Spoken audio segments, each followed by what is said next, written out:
Okay, well, welcome everyone. This is the Portsmouth Public Library's local history event, Cold War Portsmouth. My name is Katie Chkowski, and I'm the Special Collections Librarian, and I am joined tonight by my colleague, Polina Vasiliev, who works in Special Collections and Reference. We are presenting from the Portsmouth Public Library in the city of Portsmouth, New Hampshire, which is on the homelands of the Abenaki people who have ongoing cultural and spiritual connections to this area. According to tribal oral tradition, Abenaki people have lived in the place now called New Hampshire for more than 12,000 years, since before tribal memory. The Abenaki are part of a larger group of indigenous people who call themselves Wabanaki, or people of the dawn, and form one of many communities connected by a common language family. Here at the Portsmouth Public Library, we are committed to acknowledging and honoring the human history tied to this land. So tonight's event will last until about 8:30, and we hope to be respectful of your time. We are recording tonight's event, so we'll be keeping your microphones muted. And as I said, if you want to leave your video on, you are welcome to do so. Just know you will be in the recording. And if you have any questions during the presentation, you can put them in the chat box, and Paulina, Elise, and myself will ask the panelists at the end of the presentation. And the chat box can be opened by clicking the chat button at the bottom of your screen. It looks like a speech bubble. We also have captions on tonight, as you can see. If you want to hide those, you absolutely can. You just need to click on the caption button, also located at the bottom of the Zoom window. You might need to click the 3 dots that say more to see that option. So before we dive in, we have some upcoming library programs that might be of interest to you. Our local history series will continue next month as we host John Forti, who will present a talk based on his latest book, The Heirloom Gardener. John will talk local gardens, indigenous plants, and heirloom preservation. And this event will be on Tuesday, June 8th at 7 p.m. You can register for that by visiting our library calendar, and we will put the link to our calendar in the chat. Our Special Collections Department also hosts a monthly genealogy workshop series, and on Thursday, June 17th, we will have Carrie Taplin, aka Genealogy Pants. She'll join us all the way from Colorado to present her talk, The Heart of It All, a New Hampshire to Ohio case study. This will be a comprehensive look at how one would trace an ancestor and what resources are available for genealogical research. It's sure to be a really wonderful presentation and great for everyone from beginners to family historians.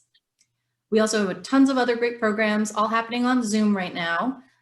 You can do language discussion groups, book groups, weekly meditation, and more. And you can check out our website for all of the information you need to attend one of our virtual programs.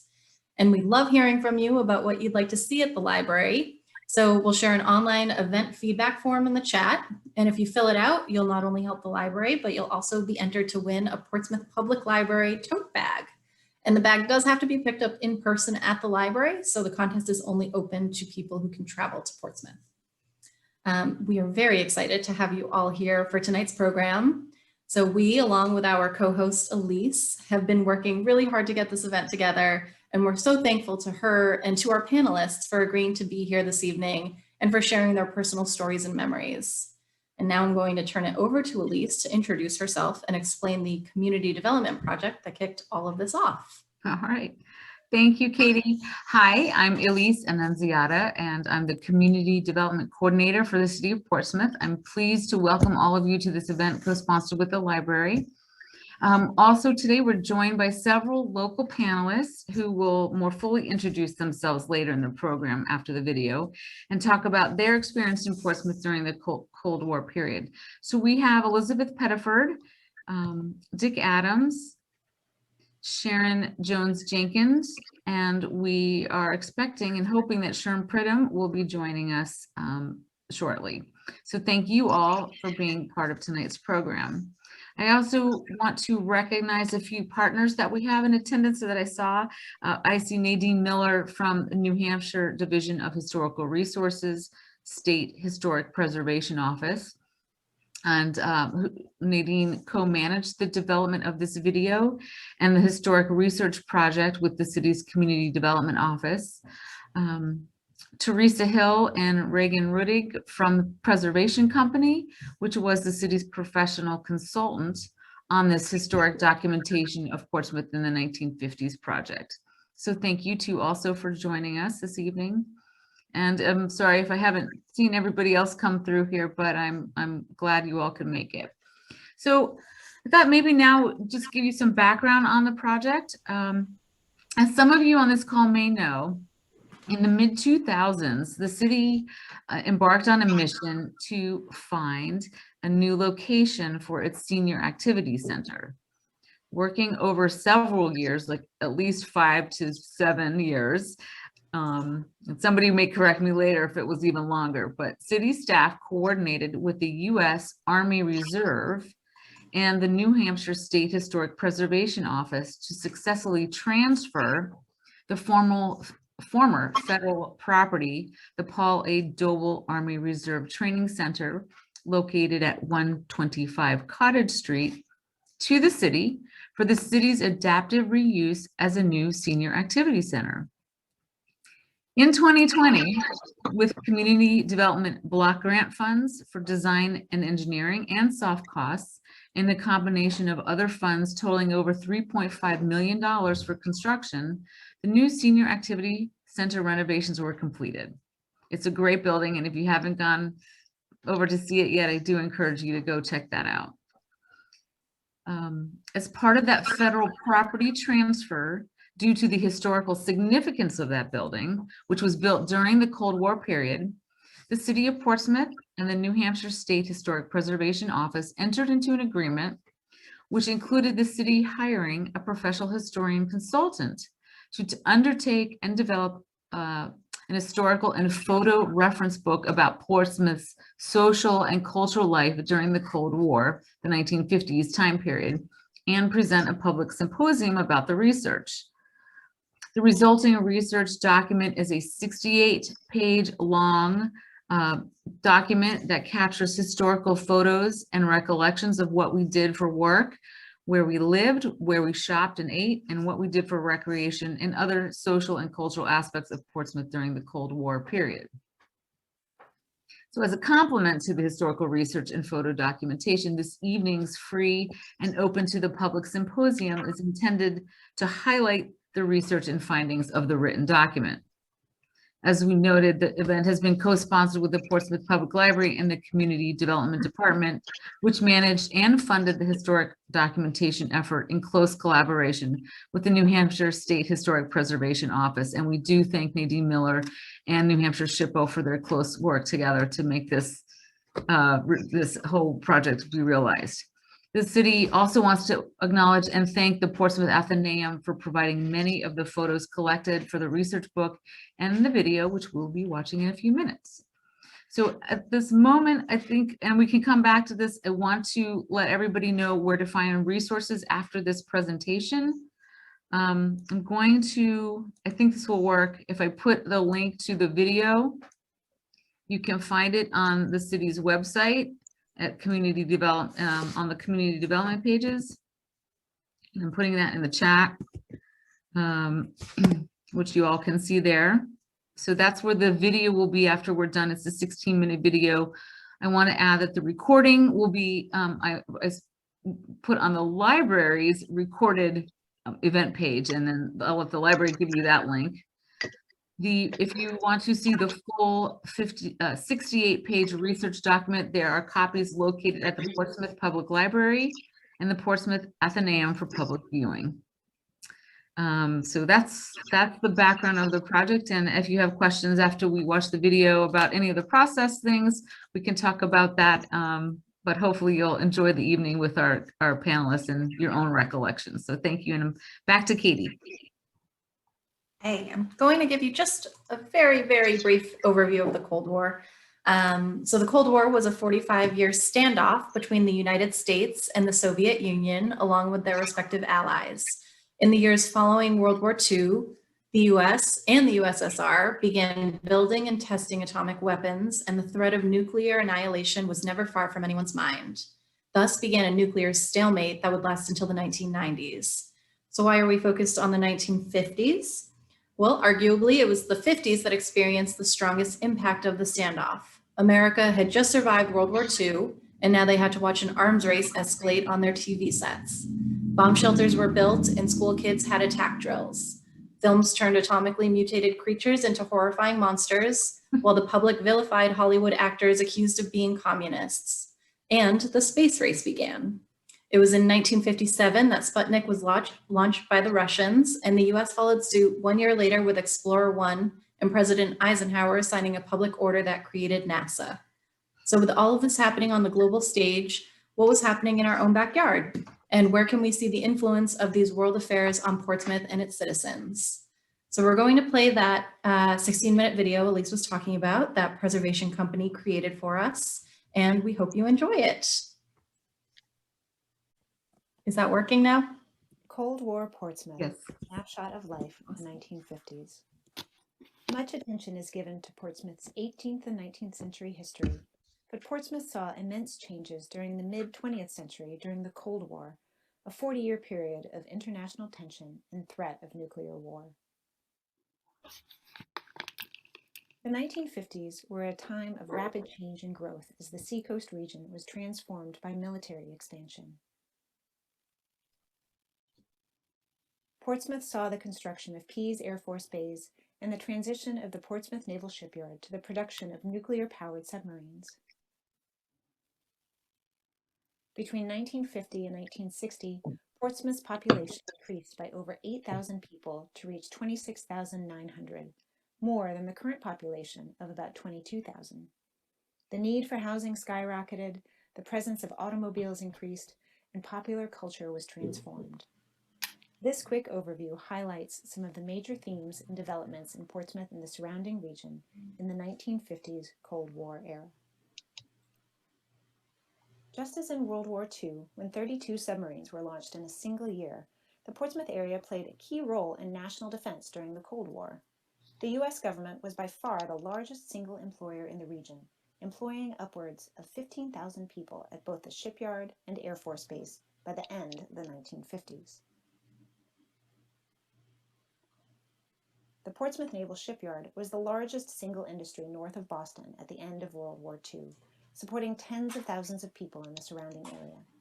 Some families had multiple generations working at the shipyard, and many were quote-unquote lifers. In the 1950s, the shipyard shifted its focus from the production of diesel-fueled submarines to nuclear-powered submarines, which enabled longer distances to be traveled underwater. But before the Navy had a fleet of nuclear missile-carrying subs, the Air Force was key to potentially delivering bombs during this period. New air bases sprang up across the country, and in 1951, the government announced plans for a base in Portsmouth. The existing small local airport and surrounding fields on the Portsmouth-Newington line was ideal for its access by rail, road, and water. The Portsmouth Air Base, later named for New Hampshire Airman Captain Harl Pease, Jr., was activated on January 1, 1956. A vast amount of resources were required to build the new 3-mile-long runway, the hangars and aircraft facilities, and the housing and infrastructure for the base. By the end of the decade, a total of 1,050 officers, 5,640 enlisted personnel, and about 300 civilian employees worked at Pease. The base was complete with shops, communications and administration buildings, dormitories and houses, a school and churches, a sewage treatment plant, warehouses, and a fire crash station. There was a bowling alley and movie theater, barber shop and beauty parlor. It was a self-contained community where servicemen and their families would rarely need to leave the base. Military service was very much a part of life in Portsmouth in the 1950s. The draft was still in place, and the Korean War lasted from 1950 to 1953. Volunteers could choose the branch in which they could serve, and reserve duty positions grew. The Paul A. Doble U.S. Army Reserve Center, which now houses the newly remodeled Portsmouth Senior Activity Center, was constructed on Cottage Street in 1958. That same year, the U.S. Army National Guard moved from the historic armory on Parrott Avenue to the new facility on McGee Drive. Aside from the defense industry, the majority of Portsmouth residents worked locally in community jobs, with few people commuting farther than Dover or Durham. Jobs filled all the needs of the community, from doctors making house calls, to downtown shopkeepers, to volunteer firefighters, to dairy deliverers. The industrial corridor along Islington Street and the railroad tracks held lumber yards, freight houses, factories, and warehouses. However, these were starting to transition to other uses at that time. The Frank Jones Brewery was shut down in 1950. The active harbor at the mouth of the Piscataqua River was the site of multiple industries as well. As the population grew and families started to move to the suburbs, downtown Portsmouth remained the center of business and commerce. Professional offices and banks were concentrated around Market Square. City Hall was located on Daniel Street, and the Portsmouth Herald office was in the Hartford Building on Congress Street. Rockingham County Courthouse was located on State Street, and the old Customs House on Pleasant Street held the post office, Navy and Army recruiting offices, and other federal offices. As banks grew, they started buying up several downtown lots, cleared them of the old buildings, and then built new buildings with adjacent surface parking lots. Shopping was mostly concentrated downtown during the 1950s, until the first new shopping center was built on Lafayette Road in 1961. Clothing stores, pharmacies, hardware and specialty shops, and food vendors were all located downtown. Several department stores occupied long blocks of the downtown streetscape. Friday nights, downtown was the place to be. Banks stayed open late, families came to shop, and friends met up at bars and cafes.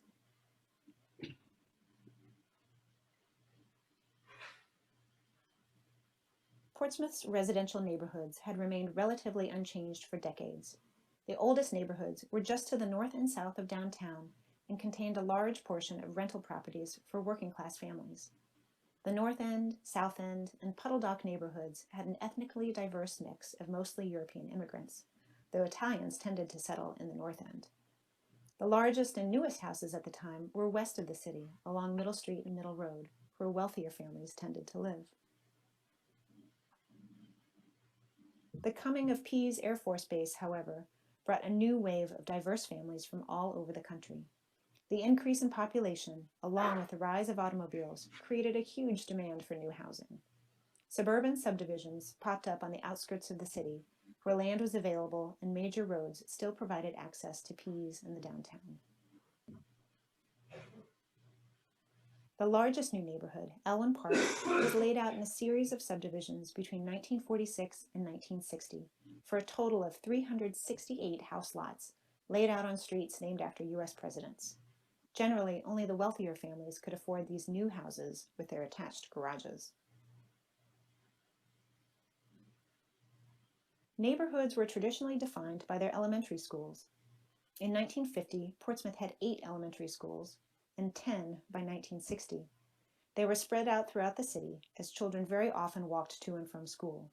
Just as today, Portsmouth had only 1 middle and high school. The junior high school building was constructed in 1930 on Parrott Avenue. The high school was located on Islington Street downtown, next to the former library. However, the boost in the population from the Air Force Base made it clear that a new high school building was needed.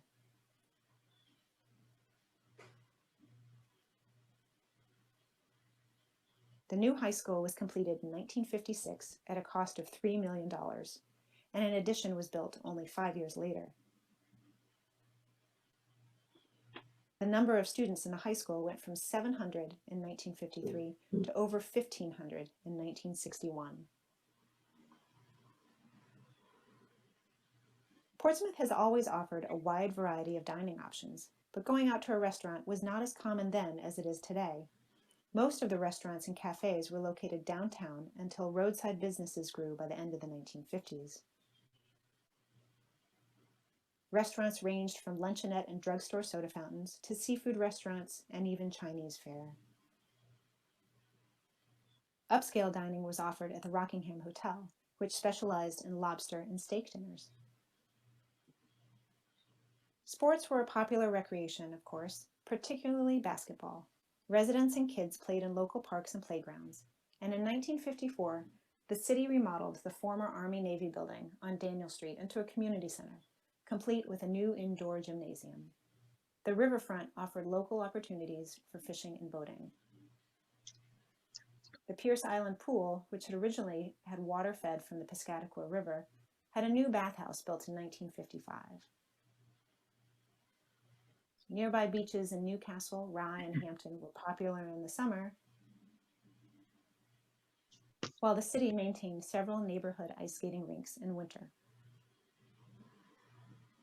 There were 4 movie theaters in downtown Portsmouth, all within the same 3-block radius. Cartoons and newsreels ran continuously between feature films. Newington and Kittery both had drive-in theaters that opened in 1952. Radio was still a primary source of communication and information in the early 1950s, but by the end of the decade, the television was much more pervasive in the American family home.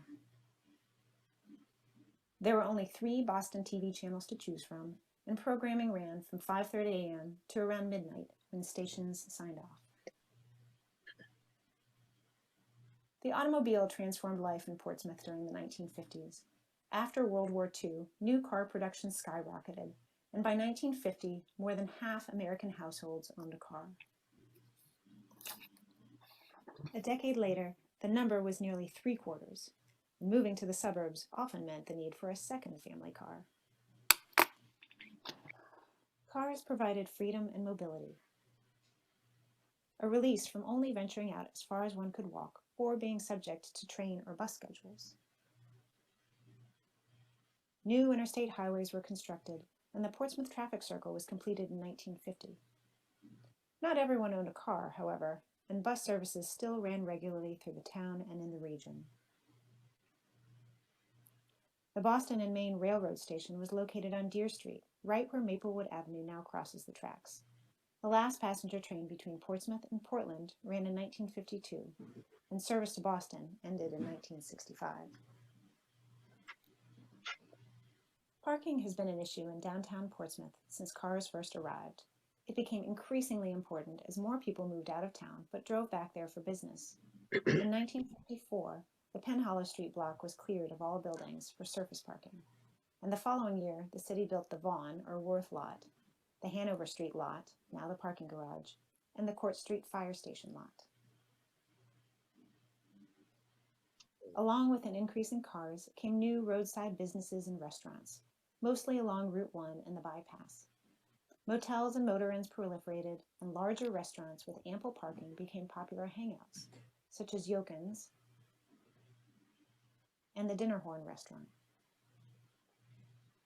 Portsmouth as we know it today, with its cultural and historical tourism-based economy, was created by the urban renewal movement that was a defining trend of the post-World War II period, when hundreds of families from 2 of Portsmouth's oldest working-class neighborhoods were displaced. Federal funds were available for slum clearance and public housing projects. Substandard housing could be acquired by public domain, demolished, and the land sold for redevelopment. Strawberry Bank Museum was born out of the urban renewal movement in the 1950s. The Portsmouth Housing Authority was formed in 1953, and after a few proposals for the South End area, the Puddle Dock neighborhood was targeted for redevelopment. The houses were old and neglected, some argued, and several junkyards created an eyesore. Preservationists in town, led by librarian Dorothy Vaughan, had a different vision in mind. They argued that Portsmouth's historic architecture and character was an asset rather than a disadvantage, and that it could be marketed for tourism. In 1958, Strawberry Bank Incorporated was founded, and funds were appropriated to save the oldest and best parts of Puddle Dock while improving the area into a colonial village. However, this still involved the displacement of residents. Over 100 families, mostly low-income renters, received $100 in moving expenses. Some were bitter over the loss of their homes. Others felt that they had the opportunity to move into better conditions elsewhere. By 1964, about a third of the buildings were saved based on their age and significance, but more than 40 houses were demolished. Strawberry Bank Museum opened in 1965, and more buildings were gradually restored to represent the many periods of Portsmouth's history. At the same time, urban renewal was also proposed for the North End neighborhood. This project covered a larger area. The winding, narrow streets with densely packed old homes was the main route by which traffic came into downtown from Concord and the north. Proponents wanted to create a new gateway to the city and add new businesses, such as a shopping mall. One of the last urban renewal projects in the country, nearly 300 buildings in the North End were demolished starting in 1969, with only about a dozen buildings preserved and relocated. Since then, the project created a blank slate on which the recent history of Portsmouth was drawn. The remaining old homes have become all the more valuable.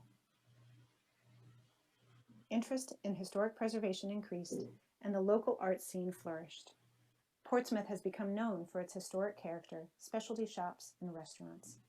The cleared land in the North End has recently become the site of Portsmouth's latest building boom. The Portsmouth that we know today is a direct result of some of the transformative changes seen during the 1950s.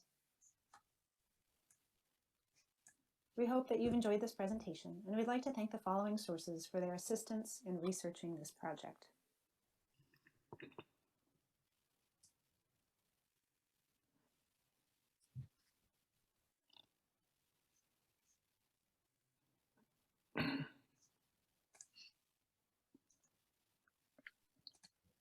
Yeah.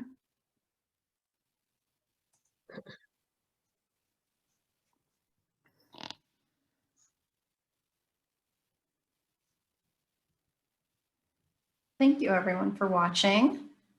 And Elise, do you want to start our questions for the panelists? Great. Thank you all for that. Good job on the technology side. As many times as you test something, it's still, can have a life of its own. So what we want to do now is turn it over to our panelists. If Dick is here, I'm not sure I see him. And I don't, so if he's here, he could just pop in. But I want to start with Liz, if that's okay. And what I'm asking, I'm going to go through each one of you, and if we could start by each of you telling us a little bit about yourself, and if you can tell us how, if in any way, you remember the major world events around the Cold War period that Katie described earlier. How those major events affected what was happening in Portsmouth or impacted your life personally, if at all. So we'll start with Liz, with your introduction and how the major world events may have impacted your life or what was going on in Portsmouth. So thanks, Liz. Well, thank you so much for allowing me to be a part of this presentation this evening. So I was born and raised on Puddle Dock, Strawberry Bank, whichever one you want to call it. And I was one of 8 children. We were part of the urban renewal. We were one of the families that needed to be displaced, removed from the area. And I have to say, it was, even though it was a difficult transition from my family and myself, we were fortunate in that we were able to move to my grandmother's house on Pickering Street. We lived on Hancock Street. So we went from Hancock Street to Pickering Street. I missed Hancock Street dearly. It was a wonderful, warm, loving community where people got along very well with one another.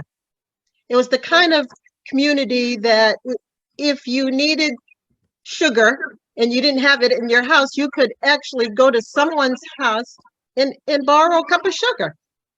Now, today, I think if someone came to my door and asked me for a cup of sugar, I'd be glad to give it to them, but it would be very unusual.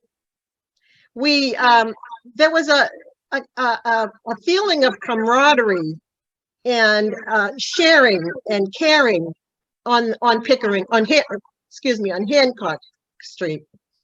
And I am so sorry that we had to leave, but what it left me with is some wonderful memories of living there. So that's if anybody has some questions about individual things that happened to me and while I was living there, they're welcome to ask me. And thanks, Liz. And anything that you can remember about the time in the 1950s and what was kind of going on the world stage that maybe? Well, I remember being in school, and I went to Haven School, by the way, and I remember having to get underneath the desk when they had the drills. And we'd have to get underneath your desk and put your hands up over your head and remain there until you were asked to, until everything was all clear. So that was one of the things that I remember growing up. Well, thanks, Liz. We're going to have more questions for all of you, so I'm going to move on. Dick is next to you in my screen, so I'll move to Dick. If you could just tell us a little bit about yourself and what you might remember about the time.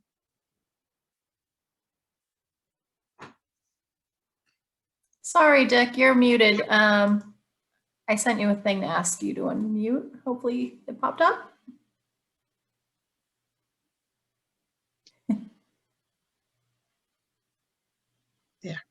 Okay, here we go. Dick Adams, I'm a Portsmouth native, born in 1940.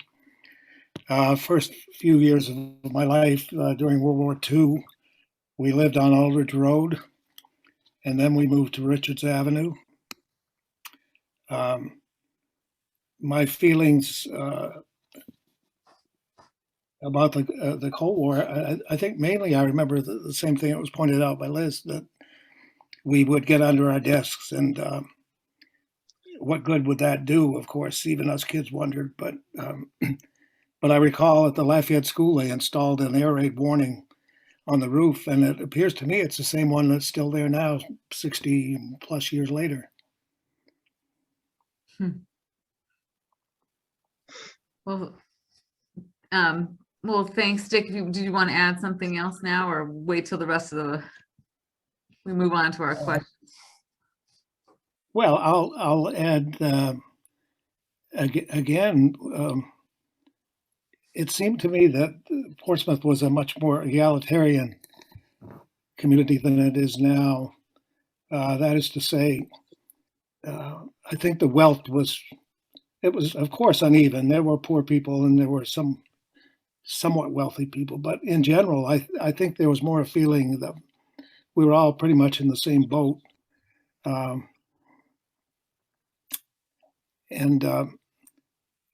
guess the people who seemed to have money were the doctors and the lawyers, but even they seemed to live fairly modestly, quite differently from the way wealthy people do now. Thanks for that perspective in your intro. And so then next to Dick, I've got Sharon Jones Jenkins. And same question to you. If you just introduce yourself and some of your impressions of that time period, if you have anything that you want to share that maybe stood out to you during that time. Well, like Liz and Dick, of course, I was one of those young people that got under the desk real fast. And I remember the sound of the sirens, which always sort of frightened me. It was a haunting sound when you heard that. And to see all of the young kids running to try to protect themselves, I guess. But beyond that, I did know Liz all my life, and there's a few years between us, but the families were very close. I remember a little bit about the urban renewal, but I didn't live in that area of Portsmouth. But some of the things I remember were the counters at the restaurants. Even Newberry's had a counter where if you went in to buy a pair of shoes or a coat, you'd stop upstairs and have a sandwich on your way out and a cup of coffee. And I felt that, like Dick said, times back then, and Liz said also, not that we didn't have our problems. I think the town relied more on one another than we do now. We have people in the town now that, of course, weren't originally from Portsmouth, and when you come into a city or a town from somewhere else, you bring with you what inspired you and what affected you in the area that you came from. And so I found that when Pease Air Force Base came into the Portsmouth area, that changed a whole lot. Of course, there were a lot more people of color when Pease Air Force Base came in. I thought it was a wonderful thing myself because I was only seeing about 7 or 8 Black people during that time. I'm exaggerating a little bit, but there weren't very many. And it was difficult sometimes to be honest. Things were a lot mellower back in that era than they are now. But there was still a little bit of a divide started happening toward the end, I think, of the 50s. And people started becoming aware of the Black and brown people that were in the city. Of course, you had your urban renewal on one end of the spectrum. And on the other end, you had a housing problem with Blacks and other problems with Blacks trying to be a part of the community as it was. I remember with the Pease Air Force Base, of course, I mentioned that came in. But my father and my parents, and I'm from a family of 13 children. And next to the youngest, my younger sister and I were born here in Portsmouth, but my brothers and sisters were born in Seneca Falls, New York, and they came to Portsmouth. I think it was 1938, and my father had a very difficult time finding housing. Not only because the family was very large, but because the family was a Black family. He also was very well educated. He had a degree, and he was an electronic engineer. And he had a problem trying to find work. And I remember some of the stories that my sister used to tell me about. People would hire him, and then rather than offer him a paycheck, they would give him like food, bushels of potatoes and peaches or whatever have you. And because they didn't quite, I think, feel that he would, even though he was a supervisor, he made it the supervisor at the Naval Shipyard. He just didn't quite make it to that level in their minds of some of the white supervisors. I'm just being honest. I mean, don't let my mouth start going because you have to shut me off. But I do, some of the more pleasant things I remember.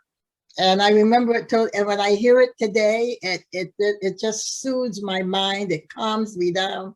It's hearing that train whistle in the middle of the night. I love it.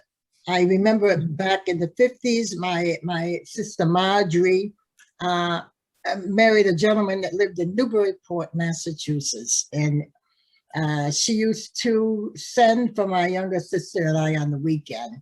And boy, I'm telling you, we'd grab our teddy bears and our dolls and get on that train and go from Portsmouth, right down where the new Stady restaurant is now. We got on the train right there, and that train took us right into Newburyport, and I loved it. That was a pleasant thing for me with the other things that were going on. The other was the fact that they mentioned in that video, the movie theaters. You know, you could take a dime. My mother, after church and after a Sunday dinner, early Sunday dinner in the summertime, a dime would get you into those movie theaters.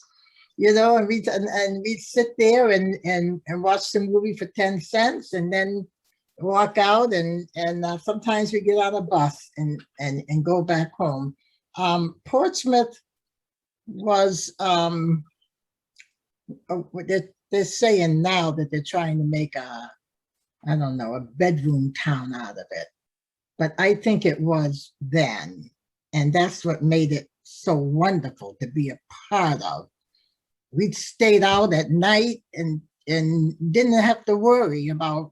We knew where each other was, and my parents knew where Liz was, and Liz's parents knew where I was, and it was comfortable. And so with all that I would have to take from being born and raised in Portsmouth, I would say that they were the best of times and the worst of times. Perfect. Well said, Sharon. Thank you. That's great. Thank you, Sharon. Great introductions of our panelists. And we have some other questions. I think Katie is gonna lead us into the next little round of questions for our panelists. And then the plan was to maybe take a little stretch break in about 10 minutes and then come back and have more questions, at least for the panelists. And we do plan to open it up to our our attendees as well. And I know I already see one question, so we hope that we're going to get to everybody's questions. So Katie, to you. Yes, awesome. That was great, Sharon, that answer. And I could listen to you talk about Portsmouth all night. Thank you. But I do want to know from all of you, since you all mentioned the air raid drills at school, I'm curious to know, since I know, Elizabeth, you said that you were fairly young during the 1950s in Portsmouth, but did you know why you were doing the drills and sort of what was going on globally? Were you aware of it, or did you just think it's a little break from school? No, we were well aware of it. And what we were told were the Russians were coming. That's right. And so we were terrified. And like Sharon said, when we heard that awful sound of that drill, we were shaking in our boots. Right. It was terrifying. Yeah. But yes, so I hope that answered your question. You're right. And that's what they said. The Russians were coming. Yeah. Wow. Dick, do you have the same memories?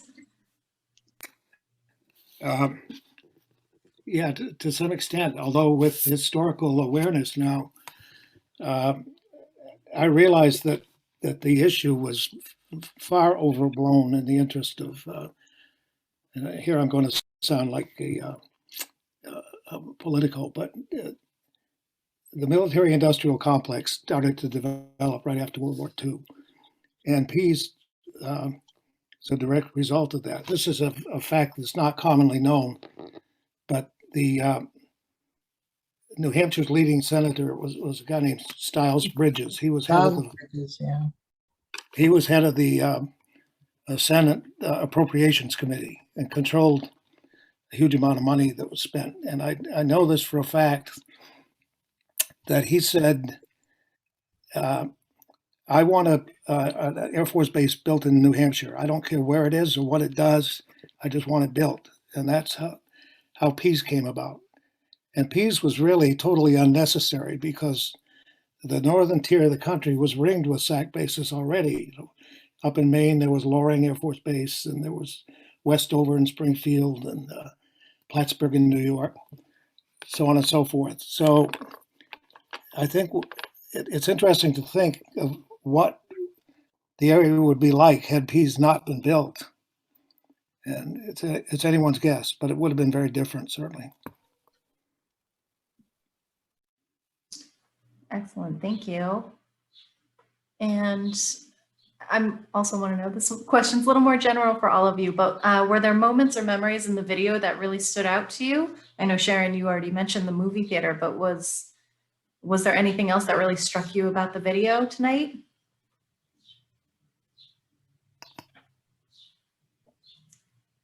I'll let Sharon answer first. Oh, you want me since to answer? Yeah, Yeah, we'll go well, with Sharon. I love the counters, as even in the photos that were shown. The counters were always, I mean, they were immaculate. They were clean. They were a lot of them. I guess it was stainless steel, and people took pride in wiping down those counters after someone got up out of their chair or off their stool. You know, they were right there, and then the next person would come in, and you were able to sit and watch them mix up your milkshake, and that was a big deal back then. And just being able to go there after school. A lot I would go there after my last class of the day. I would go to one of those counters, but everything closed up early too back then. We didn't have places staying open to 12 and 1 o'clock in the morning.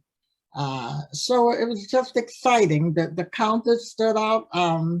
The places where you could go for breakfast, and like there weren't very many places where you went to dance or to have entertainment. House parties were really big. So people had house parties. And then the community center opened up for high school dances and what have you. And we would all gather at the Portsmouth Community Center. So that's another thing that stood out in my mind.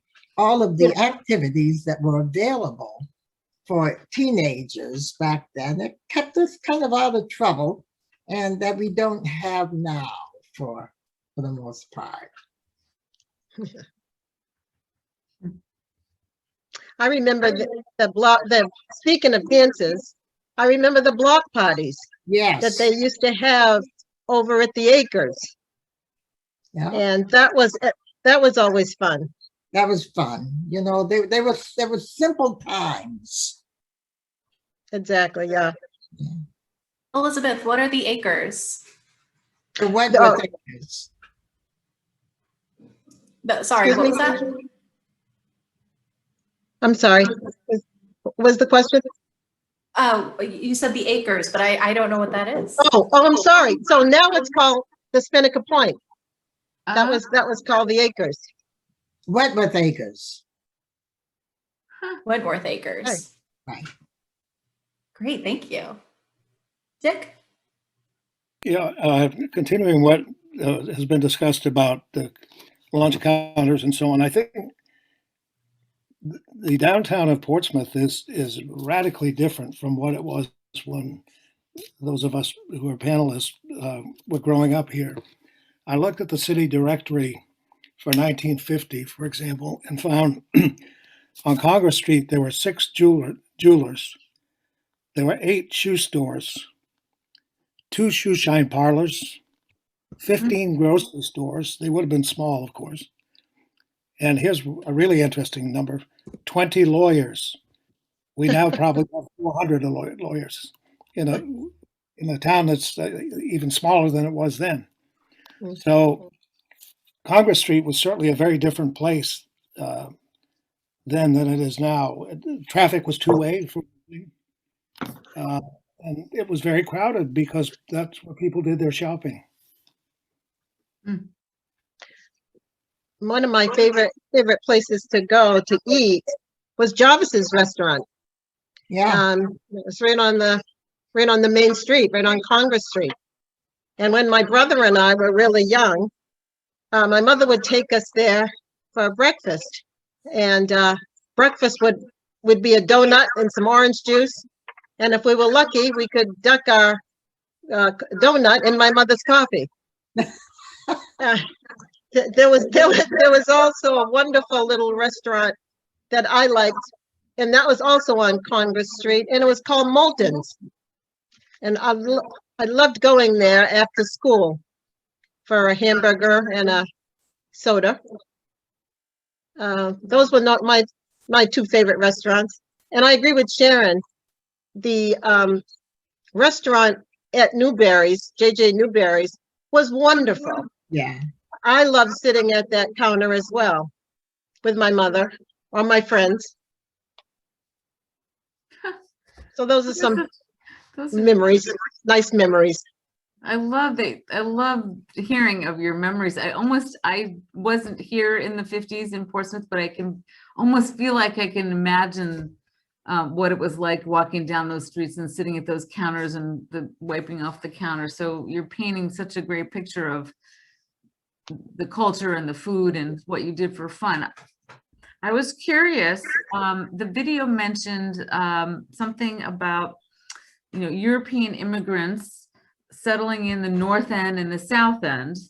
And I wondered if you could talk a little bit about the diversity of those neighborhoods and Portsmouth as a whole in the 1950s. I know, Sharon, you alluded to that a little bit about how you saw diversity, but also this European settlement in the North and South ends of the city and what you may have recalled from that. And we'll start with Dick. I see you looked like you were ready to jump on it. Your question was what? The ethnic makeup of the neighborhoods, is that it? Yeah, so the video talked about Europeans settling in the North and the South ends, and I was just curious to know a little bit more about the diversity in Portsmouth during that time. Yeah, it was pretty diverse. I think certain groups tended to settle together, but I don't get the feeling that it was anything like ghettos or enclaves that other people weren't welcome in. The North End certainly was mostly Italian. The West End, which was called the Crick, had a lot of Irish people of Irish descent. That's up above Reese's lumberyard. Mm-hmm. And of course, in the South End, I think there were a lot of Yankee lobstermen, that type, but a pretty well mixed bag. And then the area I grew up in, when I was on Richards Avenue, going out that way toward the Lafayette School, there were quite a few Jewish families. And I'll note with pleasure that, as far as I know, there was never any indication or suggestion of anti-Semitism. They were fully welcome as citizens of Portsmouth. Yeah, Sharon or Elizabeth, any thoughts on diversity in those neighborhoods or elsewhere in Portsmouth? Well, for me, I can't say that back in the 50s, I experienced a lot of tension, racial tension, but it did grow into that. I have to be honest about that. We started getting into the 60s and we had the NAACP trying to straighten things out. We had marches. We had, people would stage groups of people to go to different restaurants just to make sure that they were allowing people of color into the restaurant. I mean, the Wentworth by the Sea was one of them. I certainly know that because my sister was part of that sting operation, if you will. Mm-hmm. She and a Jewish couple and another couple went with by the sea. I mean, everybody. I think that's a well-known piece of history. They went there on the 4th of July. I believe it was 1962, if I'm correct. And they hadn't had any people of color go there to dine. The people of color that were at the Wentworth by the Sea were working there, butlers and waitresses and that sort of thing. Not even waitresses. Everybody was behind the scene if they were people of color. But that particular day, it was an actual sting operation. I believe it was set up by the NAACP. My sister Jane and her husband Emerson Reed, both of Portsmouth, New Hampshire. Emerson Reed was born and raised in Portsmouth. and my sister Jane, of course, from Seneca Falls, New York, and they married and later had 2 daughters. And that was quite an experience for, what's happening with my picture? Why am I up there in the corner like that but that's okay. You might have set your view. But anyway, Speak to you just fine.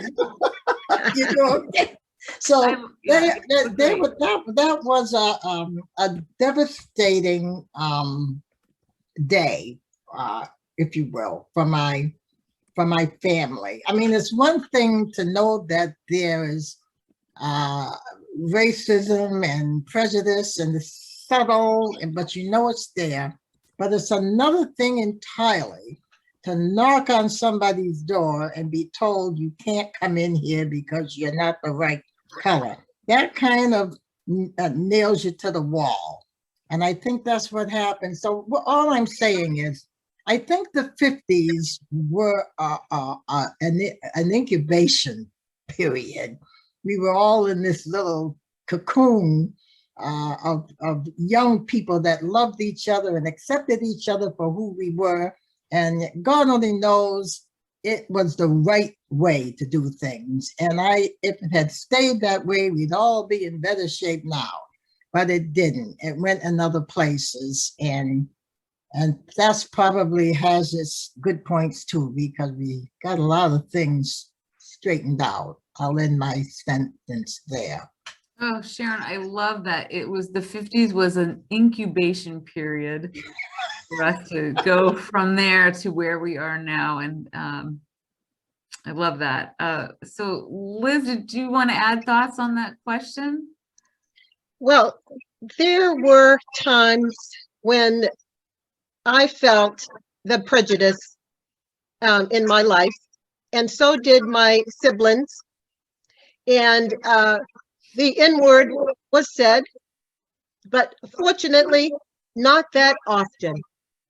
My mother always said to us, if someone uses the N-word, then that's when you fight. And so I remember going to school and having that happen, not to me, but I'll take that back. It happened to my brother, one of my brothers. And the N-word was said, and my mother was called to the principal's office. This was at Haven School, and her principal's name was Mrs. McCarthy. She called my mother into the office. She said to her, Sarah, what is going on? And my mother said, I've told my son if the N-word is used, that he can fight. And so that I think that my mother and the principal Mrs. McCarthy became really good friends after that. I think that they understood one another and they appreciated my mother's sincerity. And once that was identified, all the name calling stopped, because I think that we had to stand up for what we felt and what we believed in. And I think that was taken very well by Mrs. McCarthy. It's a dialogue that we need to be having more often now. And that's what the bigger picture is. We're not having that conversation anymore amongst each other. I mean, people are having that in little groups privately, but we need a big picture conversation. That's such a good perspective. So I think we have more questions for you all, but we were just about at the point where we want to take maybe a 5-minute break for people to take a stretch and get some water. All our panelists have been talking. So maybe you want a little sip of water. So maybe you want to just kind of gather back here in about 4 or 5 minutes, or whenever you can get back to us. We'll just take a break. Okay. Thank you. Sounds good.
I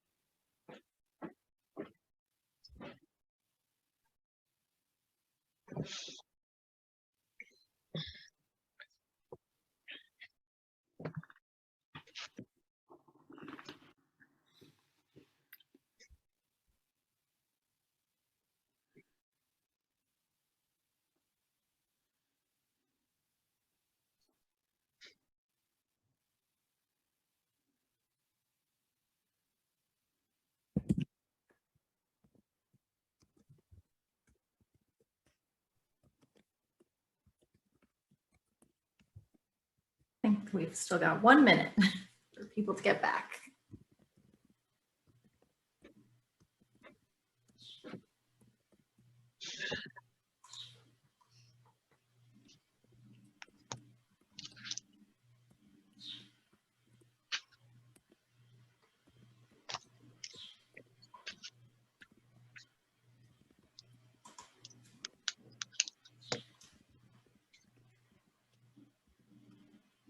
We'll just wait for Sharon and then we will get started.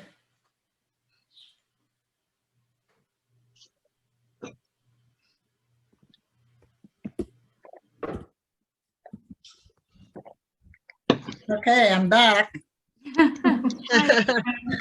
Perfect. Gonna take a break. I had a whole dinner. Wow, that was quick.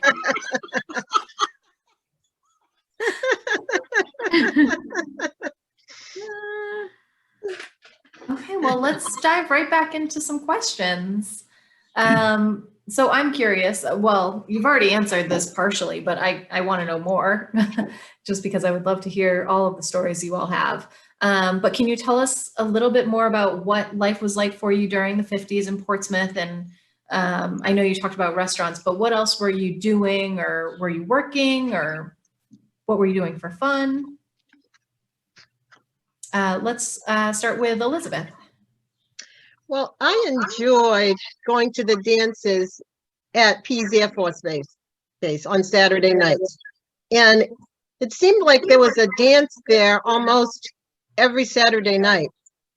And it was something that myself and my friends looked forward to. So that's what stands out for me. I loved going to the movies. It was wonderful. That was 10 cents to go to the movie was an amazing thing. And for a nickel, you could get some candy or an ice cream or some popcorn. That was so fun.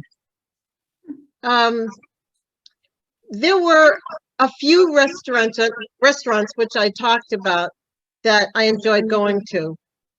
There was another restaurant on the corner of Pleasant Street and State Street that I think was called the Clipper Restaurant.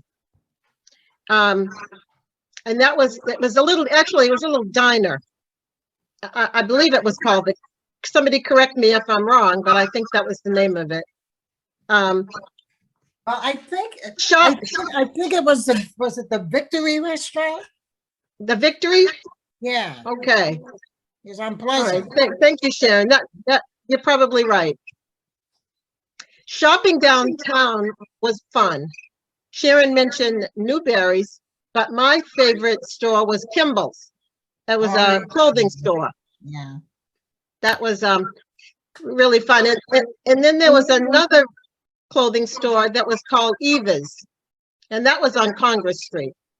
I think Kimball's, wasn't that on Market Street? I think. One I don't remember. No, I remember that one. Kimball. Kimball, I remember. What was it? I remember Kimball's. That was a clothing, yeah. We, as children growing up, we had more fun just playing outside, different games, red light and hide and seek. And we just had we could go outside and be outside all day long playing games. Unlike children today, they've got their computers and their cell phones and their this and that. We made up games. It was fun. Trying to think of some of the other things that we did. We had the park and Strawberry Bank, so we would play baseball, softball. We'd play softball in the park. Yeah, right. Let's see. Can you think of something else, Sharon? Have I left something out? I think, you know, it was like Dick was saying, it was a different era where people just, the North End, the South End, the West End, we just came together as communities, as people, as young people that just wanted to explore life and find out what it was all about.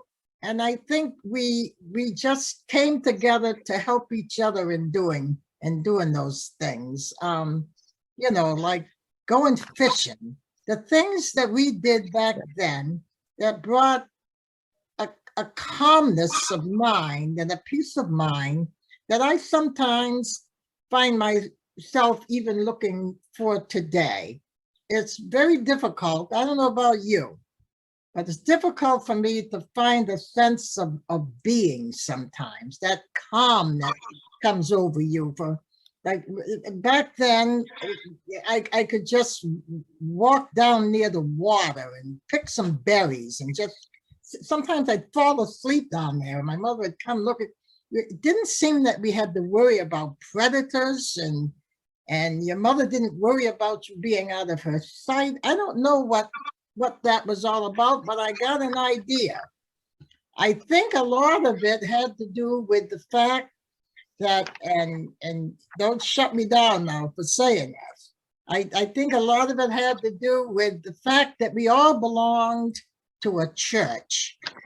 That was part of our lives. We trusted a power that was bigger than we were, and we felt protected by that power that we never could see, but we always could sense that it was there. And I think that is terribly missing in our lives, in our culture today. Well, I can say I agree with you, Sharon. Bedtime prayers happened every night. Yeah. Before, and back then in school, we always said the American Legion. Right. You know, American Legion. You To the know, we flag. prayed to the flag. And yeah, I think that's what was missing. It is, I think so. And because I believe in my own sense of things, you have to have something to rely on that's bigger than you are. And once you think you're bigger than everything else, you're actually losing power without recognizing it.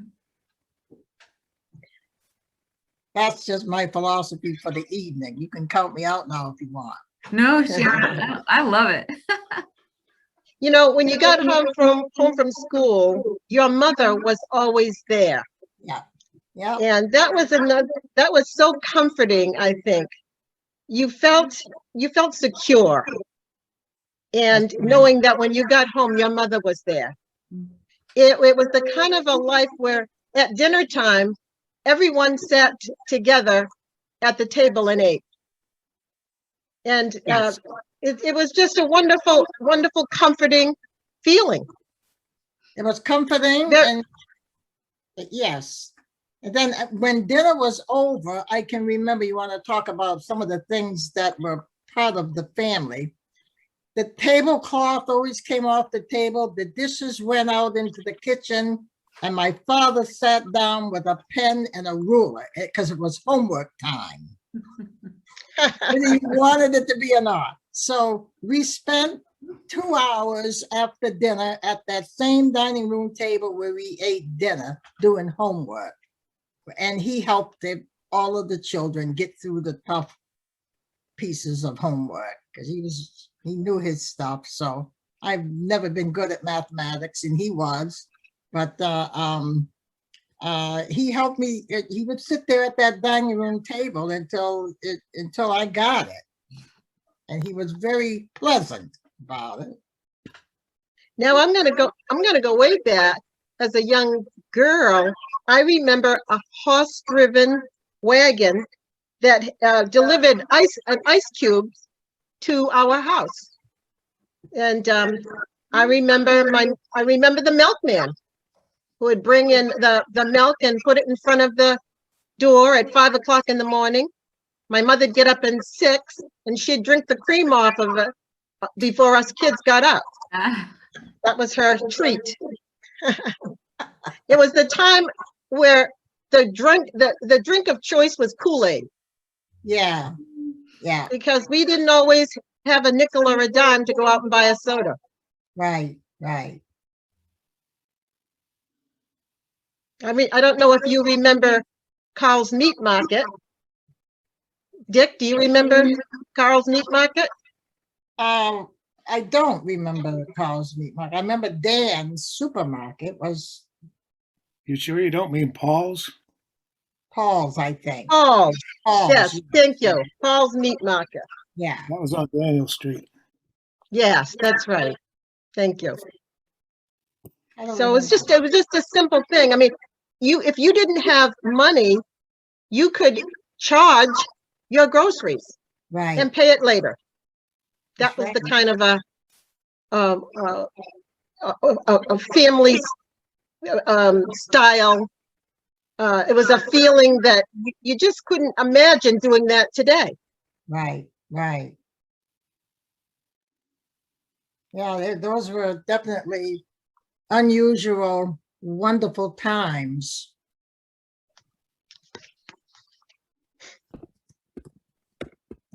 Dick? Yeah, the question was asked, what do we do in our spare time? I can mostly speak for the boys, of course. But one very pronounced difference between then and now, I think, is the fact that from a pretty early age, boys wanted to work. And you typically start out raking some old lady's leaves next door or maybe push a lawnmower. And the Portsmouth Herald was an afternoon newspaper in those days. And Yeah, so we used to line up on Chestnut Street and get the papers and fan out over the city, delivering the newspapers. And one thing that really strikes me now is that, as opposed to then if we had a big snowstorm, the streets would be black with little boys with shovels on their backs going out trying to hustle a job, shoveling someone's driveway or walkway or Yeah. whatever. And Yeah. now I don't think you could find one if you yeah, that's for sure. That's true, though. I remember that, the kids going out with their snow shovels. Yeah. Everybody's walk was clean back then.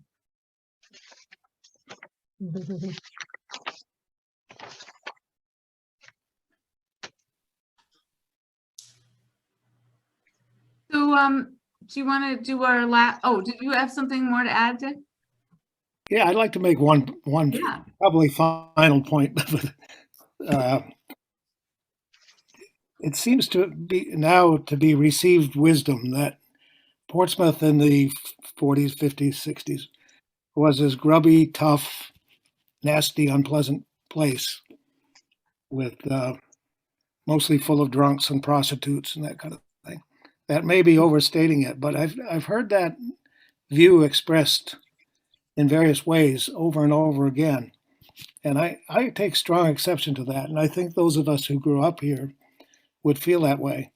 Certainly there were pockets of tough areas, whatever, but not many. And I think from a kid's perspective, it was an exceptionally agreeable place in which to grow up. We had tremendous freedom. We walked everywhere because typically there was only one car in the family, and Dad had that. But in general, my reflections on life in Portsmouth were extremely pleasant, and I take strong exception to the idea that this was a pretty unpleasant place in which to live. I agree. By and large, it was pleasant. It was like something out of some of the old TV programs. Father Knows Best, to Leave It to Beaver. That type of that's the feeling I think we had for the most part, without entering those other entities that I brought up earlier. It was pleasant. I agree with Dick. It was a time I don't know if we're ever going to, our younger people will experience how wonderful that felt to be a part of each other in the way that we were. And I agree. I mean, there were some isolated incidents, Yeah. but primarily growing up in Portsmouth was wonderful. I consider myself so fortunate today to have grown up in such a wonderful, wonderful community. I feel the same way. Yeah, absolutely. You guys just led us to maybe our last formal question before we open it up to, we have at least 4 questions that have come in from the audience, but you started segueing to young people today. So that was my last question, which is, if you had, maybe just in like 3 words, if you had anything that you wish younger people knew about Portsmouth, what would that be? How to take the real simple things out of a community and enjoy them. And Dick? I would say, are you asking what advice? Is there anything you wish younger people who are probably going to get this, watching this video in this event as a social studies assignment at the middle school and the high school, because I sent it to them. What would you wish younger people knew about Portsmouth? Just just your short, top of your head first thought. I would like them to know that it was a much simpler life, and I would wish that for them as well. I think life is terribly complex and difficult in ways that we could not have imagined. Dick, and then Liz? Well, I would just say take your time and enjoy the simple things in life. Just we have a beautiful community, the parks and the Pierce Island and the beaches. And we have so many things right here in this area to do. And I would just say, enjoy them. And put the cell phone down and stop texting and emailing. Have that on tape, Karen. Awesome. Try it for 24 hours. You're not going to die. That's great. All right. So we got at least a few questions come in. Katie, you have those in front of you? Yes. Let's see. Okay, so Patty had asked, I don't know, maybe Liz would know this one. What is the origin or reference of the name Puddle Dock? Well, that was given, Dick, jump in anytime. I don't know where it came from. Maybe Dick would know, but I don't know where Puddle Dock came from. Not sure. I can't answer that. Dick, do you know? Yeah, is there anybody on this? It'd be cool. Paulina knows. Somebody else might know Yes, this. I have the answer. Puddle Dock, there used to be a waterway that flowed to and from the Piscataqua River through Prescott Park and Strawberry Bank Museum, where they are today. And it was a tidal inlet, and it was filled in by 1904. Oh, So Awesome. Thanks, Paulina. Yeah, Pays to work very in nice. special Thank you. collections. Now we know. Yeah. Let's see. We had another question come in, which was sort of addressed in the question that Elise had asked earlier. But Nadine wants to know, was there segregation in the city during the 50s? And did that have an influence on the community? Sharon, want to take There was this? absolutely segregation in Portsmouth in the 50s and 60s. It was subtle, but if you tried to go somewhere, you felt the subtlety of it by just walking into a room. I have felt it many times during my life, more times than I would care to say. I mean, if you walked into a room and you weren't white, my father was in a movie called Lost Boundaries, and he had a speech in that movie, Lost Boundaries. And when he stood up, what they gave him as his lines were, if you're white, you're all right. If you're brown, stick around. And if you're black, stay back. Now, I don't know how many of you have seen Lost Boundaries, but that was my father that stood up and made that speech. And that's pretty much how it felt at times. It was just uncomfortable. There was no signs on the door and on water fountains and on buildings like there were in Alabama and Mississippi, but they were there virtually. They were on the doors, they were on the water fountains, and they were on the buildings silently. There was segregation by my aspect. Dick or Liz, do either of you have anything to add? No, I think Sharon said that quite well, and I agree. Excellent, thank you. So we did have one more question in the chat from Kate, and she asked, what was the role of churches and were they active in the community? Well, I grew up in the Salvation Army, which back in those days, that was located on State Street. And it was a wonderful, wonderful organization. I felt as a child, they went over the top with the things that they were able to provide for us as children, especially during the holidays. To this day, I give back to the Salvation Army every month.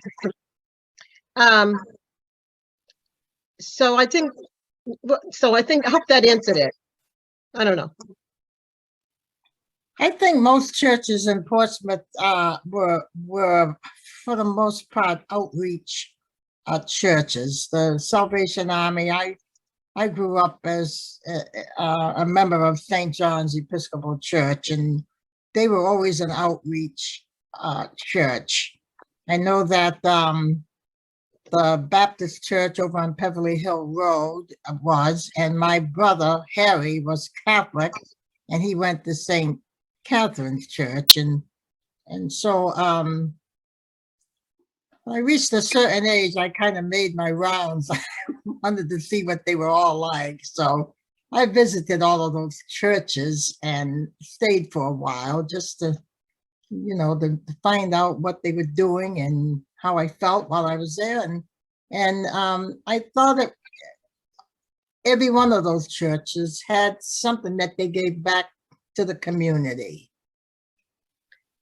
Well, I actually grew up in the Salvation Army as a young person. Later on, I joined the People's Baptist Church, and that was located on Pearl Street, I believe, in Portsmouth. Oh, yeah. Well, And that was a very warm and rewarding experience. Most of the people that were members of the church were Black, and it was wonderful being a part of that. Later on, I kind of became, I used to call myself a looky-loo. I went to different churches and finally ended up like Sharon. I became a baptized, I got baptized, I should say, as an Episcopalian. And now I'm a member of the St. John's as well. But did the churches, what did they do for the community? I think they were very active in the community. From the Salvation Army to the People's Baptist Church, which is now the New Hope Baptist Church, and it was a kind of a shoot off from the Pearl Street Baptist Church. And certainly St. John's does an amazing job with what they do in the community. Yeah. I think churches hold communities together by faith. And we all need that. Every community needs that glue. Right. Excellent. I'm Elise, on you are mute. muted. Yeah, I was muted. Well, I just wanted to follow up because I was curious about the church question. I heard you say, so were there churches that were like in the North End that only the North, like the Italians all went to the same church? And is that kind of what you were saying, or that didn't really go like that? You know, I think the Italians, from my family, we were all Catholic, so I don't know if they all went to the Catholic church or not. But was there a separation of churches by neighborhood? I don't think so. I don't think there was either. I think there was neighborhoods didn't really have the churches. I think churches weren't really in the neighborhood. Mm-hmm. I had a question come in, and it's from Anne, and she asked if anyone could say anything about Gilly's Diner or about Panaway Manor or the Acres, and sort of talk about if you know anything about when or why they were built.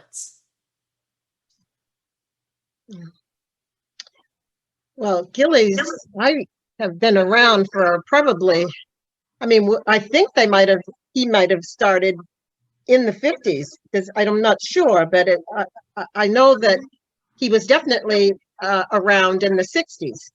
And it was a place where in the 60s, my brothers were allowed to go to Gillies, but my sisters and I weren't allowed to go at night. And it was in the square. It wasn't where it is now. Right. It was up near, I The believe it North was up Church. near the North Church. Mm. Yeah, Gillies. But it was a great gathering place. Every evening, Gillies dog cart, as it was called, was pulled by a truck alongside the North Church Yeah. on Pleasant Street. And every Right. evening, a cop would come and give Gilly a $1 ticket.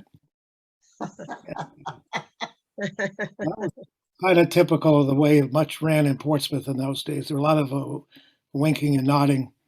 Yeah. And it was quite a bit later that Gillies moved to, I guess, Vaughan Street, where he is now. Right. That's right. Now, was Gillies a problem as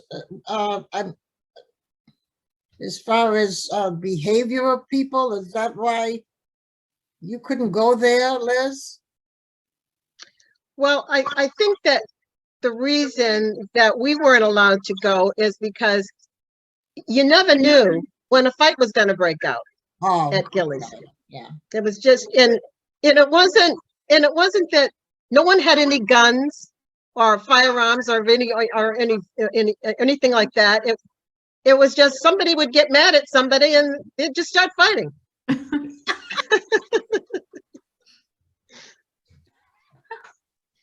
Yeah. And Gilly would be standing there waving his hands in the air. Hey, you know. But there was no question about it. Gilly had the best hamburgers and hot dogs in town. Yeah. Nobody could beat Right. it. That's right. And Gilly himself was the most, he was so jovial Yeah. and kind. Yeah. And everybody loved him. Yeah, they did. Now, do you read? There was another a piece of history in Portsmouth that I wanted to bring up. It was a man that used to walk around Portsmouth. I think he had some kind of a little wagon where he picked up pieces of junk or what have you in Portsmouth, and he had almost like a Tourette type syndrome. Does anybody remember him? I think his name was Pickles. Yes, I remember him. His name was Howard Dixon, Oh, and he was from Greenland.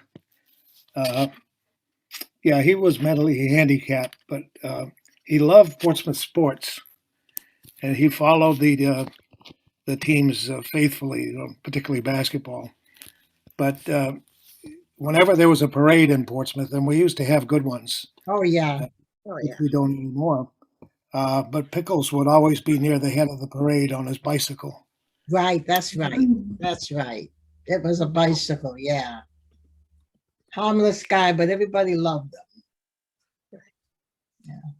I had some questions. We actually got another question. So let me go through what we've got here. Quick one to maybe Dick, if you might remember what you remember of the development of Portsmouth and the architecture, like the buildings and what, how things built up in the housing developments that sprang up quite large, in larger numbers in the 50s, and what you might, or any of you remember about government officials at that time. Well, I don't think there was that much construction in the 50s.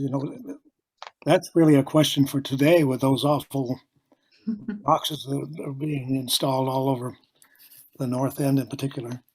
No, I think the architecture didn't change all that much. And one, it's often been posited that one of the things that has made Portsmouth so successful is that for 300 years, it was not successful economically. And as a result, it stagnated while other seaports like Boston and Philadelphia and so on flourished. And because there was economic stagnation for such a long period of time, there wasn't money to either take down the old historic houses or properly maintain them. So I think that accounts for how we have such gems like the Langdon House and the Wentworth Gardner and so on and so forth. Yeah, that's right. But in answer to the question about the Wentworth Acres, I believe, you can fact check this, but I believe that Joe Sawtell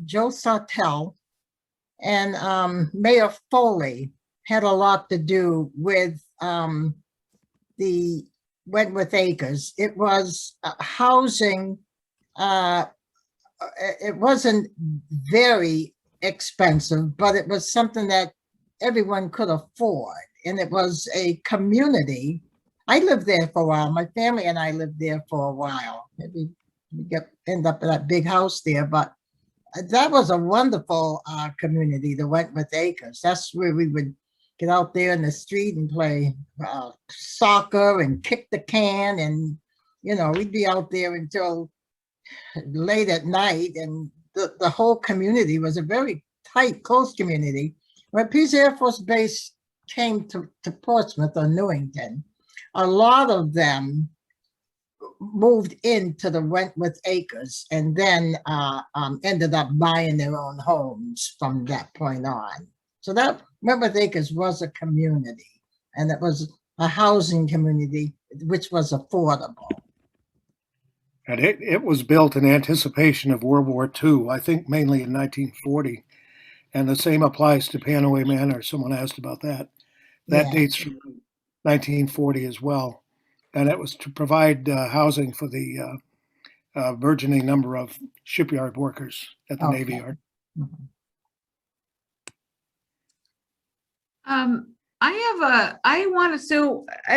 talked about at the beginning of this event, this call, that this was a project that we did in collaboration with the New Hampshire State Historic Preservation Office, and we worked very closely with Nadine Miller, who is on this call still, and with Preservation Company, and I see Reagan is still on this call as well. So I wonder if we can bring the two of them in and we can talk a little bit about the project and maybe what they found surprising or challenging about doing this documentation of Portsmouth in the 1950s. Sure. Hi, everyone. Hi, Nadine, at least is Reagan, Nadine in here somehow, even if she's not, you don't have to be on video, Nadine, if you don't want, but at least your voice, you can, there you are. She is. All right, so thank you both very much. And it'd be great to get your perspective on this as well from the historical, perspective and in our collaboration together on this piece. Nadine, you're muted, but yeah, you start and explain the project. Nope. So we'll maybe, so Reagan, will you kind of, we wanted to, I guess one of the questions came in directly about maybe what you found a surprise, surprising or challenging as you, an insight that you may have found working on this project. I think that, well, first of all, it was a fascinating project to work on. One of the hardest parts was the vast amount of information that was there to try and summarize from an entire decade. And I had a wonderful amount of help from the Portsmouth Library with all of their resources, and I was kind of thumbing through all of the research and their special collections back there. The Portsmouth Athenaeum had just hundreds and hundreds and hundreds of photographs to go through, which was wonderful and very entertaining and exciting to see everything. And so I think that was sort of one of the more daunting projects, was trying to look at all of these wonderful things and pull them together to kind of help give the story. I think I see a couple people are asking, we did put together a big document that I think will have a lot more information. There are a lot more photos that I know that you'll have up online for people to read, and they'll be at the library, and it's a hard copy will be at the library and at the Athenaeum. So many of the questions that you might have might be answered in that. Me personally, and I've only lived in Portsmouth for 11 years now. I was not aware, as has already been brought up, that just how much of a profound impact the construction of Pease Air Force Base had on the city, and how much it changed, how much change it brought about. The population almost doubled in Portsmouth in the span of just a few years, really, and continued to grow. So that was really eye-opening for me, and I got a chance to speak to several people and had similar memories as to what has been shared here, which were lovely and fascinating, and really kind of brought me back into what Portsmouth was like way back then. But yeah, I think just the vast amount of change that really happened in the 50s, both because of Pease, but also technology, the television, the car, really changed the landscape and changed sort of the culture a lot of Portsmouth. It was a pretty pivotal decade. Hear me now? Yeah. Okay, yay. I hate that. I was just going to say that, we at our office review about 1,000 projects every year, surprisingly, for federal and state projects. And only a small percentage end up having an adverse effect. And this project was one of those. And we try to come up with really meaningful mitigation that becomes a public document, sort of for giving back for the loss of the historic resource. And in this particular case, we were trying to find something that was really creative, that would excite people in the community. And we wanted to focus on the Cold War period because it's not a period that we're really familiar with in New Hampshire, I think, from a a documentary perspective, we look so much back on colonial period, but the 50s and on is something new for us. And so we were really excited about looking in that period of time. We were hoping to have the whole Cold War as our topic, but as Reagan noted, there was so much information to gather that we decided, no, let's just focus on the 50s. In the future, we can look at these other decades. I would love to be able to do that. And I just thank the city for really moving forward with this project and taking it to this level. This is exactly what we were hoping to get at the end, a wonderful written document, but also a great opportunity to have the public involved and share memories and have this recorded. I think this will be a great template for other communities in the future. Thanks, Nadine. So any other questions from anyone else or on the panel, from the panel to the panel, or our experts? We got the library calendar. We put a couple of notices about the movie that Sharon. Now, Sharon, I think I met and talked to you one time at the screening of Lost Boundaries. Were you or your sister an extra in that movie? And my sister was, yes. Sister, Yeah. and your father delivered a line, so that we have local movie stars here, everybody. And plus, I remember hearing when I saw that movie that there are scenes from Portsmouth, places that no longer exist, that have been also then now forever portrayed on the film screen. So that's great. And then you've got lots of other. Can maybe somebody from the library talk about you have a whole series of history, right? A history series. Yes, so we do a local history series every month, and we focus on Portsmouth and Seacoast history for the summer. The summer reading program for libraries across the nation this year is Tales and Tales. So there's a special focus on animals. So we will be doing some local history programs. I believe July is going to be focused on seals out at the Isles of Shoals, and then August will be focused on seagulls of the area.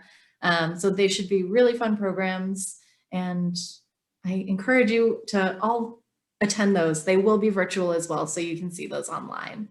But we're always looking for new ideas. If there is anything related to Portsmouth history you're interested in learning more about, just reach out and we will try to find speakers that match that topic and get those to you as well.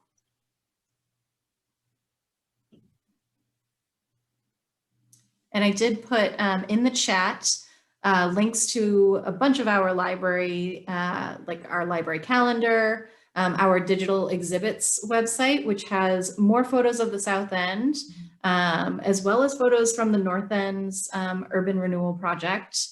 If you want to learn more about Portsmouth during that time, I definitely encourage you to check out that site. And if you do want to leave us feedback on our programs, there's an event feedback form that I posted in the chat as well. And if anyone has Dick more, is good. I think Dick was ready to jump in.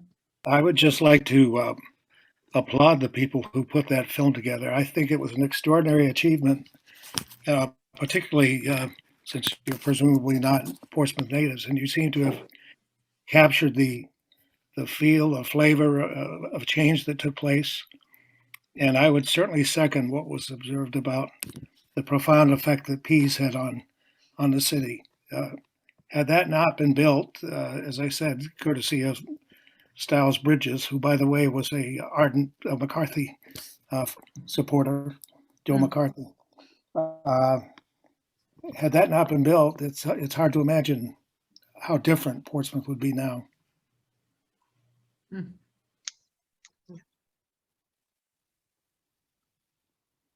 Thank you. Does anyone have any last minute questions they want to ask? You're welcome to unmute yourself if you do have anything and you wanted to shout it out.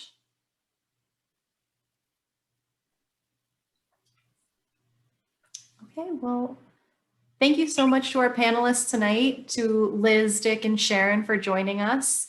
It was really, really wonderful to hear about all of the stories you told. There were really great comments coming through the chat about just how impressed everyone was with your answers. And we're just really glad you were able to join us. And we're glad everyone who attended tonight was able to join us as well.